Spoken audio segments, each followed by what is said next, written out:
Vous parliez à l'instant des restrictions dues à la crise sanitaire. Nous sommes justement avec le directeur de la Sûreté publique, Richard Marangoni. Bonsoir. Bonsoir Fabien. Un bilan sécurité, si vous le voulez bien. Comment se sont déroulées ces fêtes de fin d'année? Eh bien écoutez, nous avons vécu une année exceptionnelle, Oui. une année difficile, éprouvante. Et les fêtes de fin d'année ont été un petit peu à l'image de cette année avec un service d'ordre, même des services d'ordre, puisque ça concernait les deux fêtes, un peu particuliers, et notamment pour ceux qui concernent le jour de l'an du 31 décembre. Voilà, le 31 décembre au soir, un gros dispositif a été mis en place. Alors effectivement, un dispositif assez exceptionnel, Ouais. qui, en application des décisions gouvernementales, comportait trois grandes phases. La première phase, c'était l'entrée à Monaco. Ouais. La deuxième phase concernait le contrôle des établissements, des restaurants, des établissements publics. Et la troisième phase était la sortie des restaurants, afin que chacun puisse rentrer chez soi assez rapidement. Et comment ça s'est passé justement ce 31? Ça a été plutôt serein, On en a parlé, on a même fait un reportage avec, Absolument. le prince qui est venu vérifier un petit peu comment ça se déroulait. Comment ça s'est déroulé tout simplement? Écoutez, Pour l'entrée de Monaco notamment. l'entrée à Monaco s'est bien déroulée. Il y a eu une affluence que je qualifierais de moyenne. On pensait qu'elle allait être plus forte, mais elle a été quand même assez conséquente. On a refoulé un certain nombre de véhicules, puisque comme vous le savez, à 19h, les frontières de la principauté étaient fermées, puisque nous avons refoulé 601 véhicules. Oui. Donc c'est un chiffre assez substantiel. Mais ça s'est passé, je dirais, dans un état d'esprit serein et apaisé. La communication en amont avait bien fonctionné. Oui. Et donc, cette première phase du dispositif, l'entrée à Monaco, c'est très bien passé. Quelles étaient les directives données aux policiers, puisque l'on ne pouvait pas comme ça rentrer dans Monaco comme on le voulait? Alors absolument, il y avait deux conditions.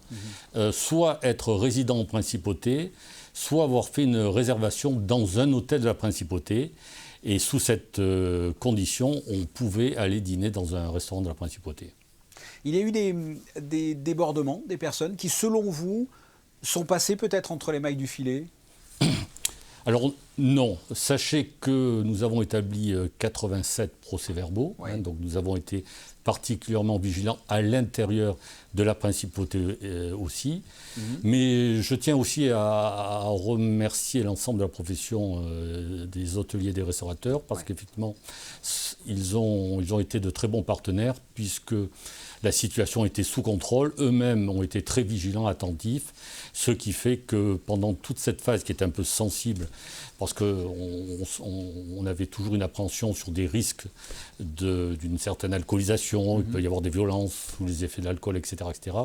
Mais on n'a eu aucun incident. Donc pendant toute la phase, je dirais, du dîner, de la restauration, tout s'est très bien passé. De même que la sortie des restaurants, où là aussi c'était un enjeu fort, parce qu'il fallait que les gens rentrent rapidement chez eux ou rejoignent rapidement leur hôtel. Là aussi, ça s'est passé dans d'excellentes conditions. Et en ce qui concerne comme ça les fêtes individuelles, enfin chez les particuliers, puisqu'il fallait pas de débordement non plus, comment ça s'est passé? On parlait tout à l'heure de refoulement, enfin des frontières de Monaco.